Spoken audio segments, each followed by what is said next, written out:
Well, welcome back. What have you been up to since you were here last?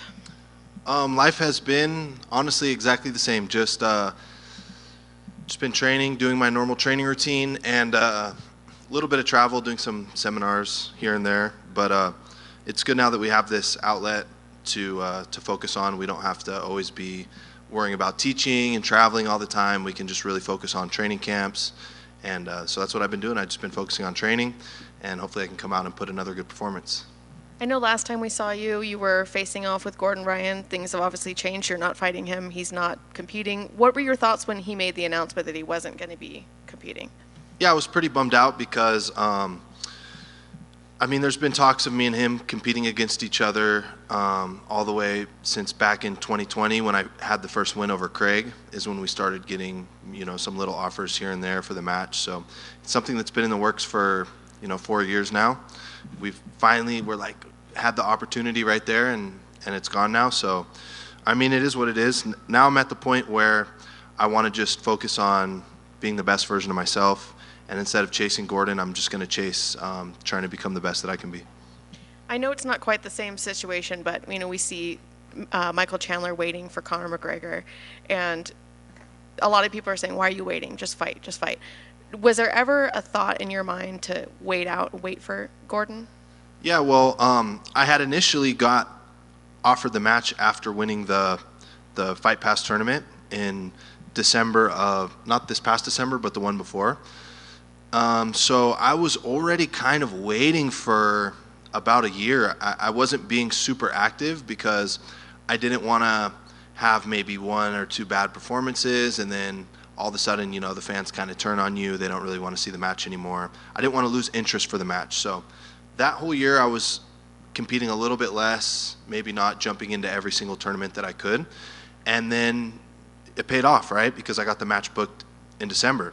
And then from there, it was just a small injury. Cool, no problem. We'll do the match in March. But then the next thing was like a long-term health issue. So at that point, there's no saying when he's going to come back, if he's ever going to come back. He expressed interest in competing only in ADCC. And if you look at his brand and what he's built, he doesn't really need to do anything else other than compete once every 2 years. So if that's what he wants to do, that's his decision. And now it's at a point that if I wait too long, it's going to actually hurt my own career. So I'm looking forward now, and that's why I was really happy to accept the match with Pedro Murillo because he's ranked #1 in the world at 205 pounds. So I want to start just testing myself against all the upper echelon guys that I can. Last question about Gordon. If you're putting a percentage on it, what percentage do you think you'll ever get to fight him?